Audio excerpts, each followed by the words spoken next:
हर खबर पर होगी आपकी पकड़। डाउनलोड कीजिए एबीपी लाइव ऐप। अब उस खबर की बात कर लेते हैं विकास, जिस पर पूरी दुनिया की नजर है। कोरोना का अपडेट। जी हां, कोरोना के खिलाफ पूरी दुनिया जंग लड़ रही है, लेकिन हमारी तैयारी अब भी बेहतर है। आंकड़े भी यही कह रहे हैं। देखिए, दुनिया की सबसे बड़ी आबादी वाला मुल्क होने के बाद भी अब तक हम कोरोना के संक्रमण की रफ्तार को बहुत हद तक रोकने में कामयाब रहे हैं। तो देखिए, ये रिपोर्ट देखिए, कोरोना के खिलाफ देश कहां खड़ा है। सावधानी और बरतकर हम सामाजिक दूरी के नियमों का पालन करके इस रिकॉर्ड को हम और भी बेहतर कर सकते हैं।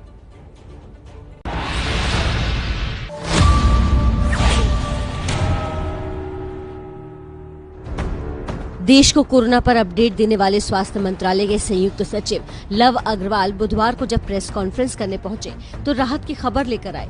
आंकड़ों के जरिए समझिए कोरोना के खिलाफ दुनिया के मुकाबले देश कहां खड़ा है। प्रति 1 लाख की आबादी पर स्पेन में 496 लोग कोरोना से संक्रमित हैं।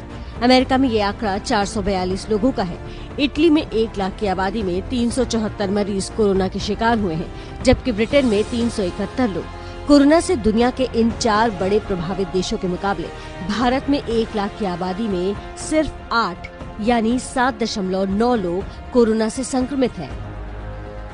हर एक जान बेहद जरूरी है, लेकिन कोरोना से मौत के आंकड़ों पर नजर डालें तो भी भारत मौत के वायरस से जीतने में आगे रहा है। 1 लाख की आबादी में स्पेन में 59 लोगों ने जान गंवाई, इटली में 53, ब्रिटेन में 52, जबकि अमेरिका में 1 लाख की आबादी में 27 लोगों की मौत हुई।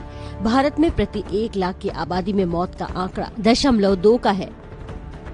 15 मोस्ट इम्पैक्टेड देश ने दुनिया के, तो उनकी करीब पॉपुलेशन 142 करोड़ के करीब होती है, और हमारे देश की पॉपुलेशन 137 करोड़ अगर हम मानकर चलें तो हम देखते हैं कि करीब अगर 36 लाख केसेस पूरी दुनिया में इन 15 देशों में रिकॉर्ड हुए तो उसके कंपैरिजन में 1 लाख के करीब केसेस हमारे देश में रिकॉर्ड हुए, और उसी तरीके से अगर 2.7 लाख के करीब वहां डेथ रिपोर्ट हुई हैं तो हमारे यहाँ 3,300 के करीब डेथ हमारे देश में रिपोर्ट हुई हैं।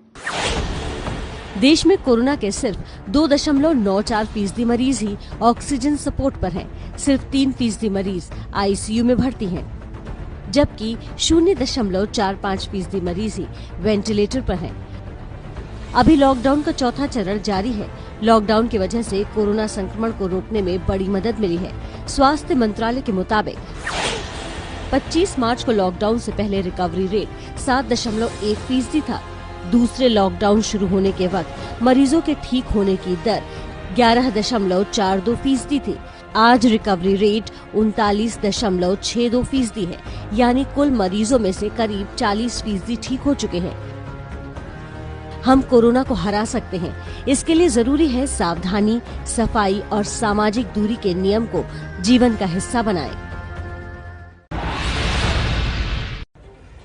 तो इस बड़ी महामारी से निपटने के लिए देश में 740 अस्पताल खास तौर पे डेडिकेट किए गए हैं, ताकि कोरोना जैसी महामारी से हम निपट सकें। बहुत सारी तैयारियां हमने की हैं, तो आप भी जानना चाहते होंगे कि कोरोना के खिलाफ हमारी तैयारियां आखिरकार हैं कैसी। ये जान लीजिए कि कोरोना के खिलाफ हम कितने तैयार हैं। देखिए, देश की तैयारी ये है कि कोरोना का मौजूदा डबलिंग रेट जो है वो 13.6 दिन का है, यानी इतने दिनों में अब केसेस डबल हो रहे हैं। इसके बाद 25,36,000 से ज्यादा टेस्ट अब तक पूरे देश भर में हो चुके हैं। तकरीबन देखिए 1 लाख टेस्ट प्रतिदिन की रफ्तार है। पिछले 2 दिनों में 1 लाख प्रतिदिन टेस्ट हुए हैं, और कोरोना को हराने के लिए लगातार देश तैयारियों में जुटा हुआ। देश में अभी 555 लैब हैं जो कोरोना टेस्टिंग का काम कर रही हैं। तो बता दें आपको, 25 लाख टेस्ट से ज्यादा हम अब तक कर चुके हैं। टारगेट 1 लाख टेस्ट एक दिन में करने का था, वो हम पिछले 2 दिनों से अचीव कर रहे हैं।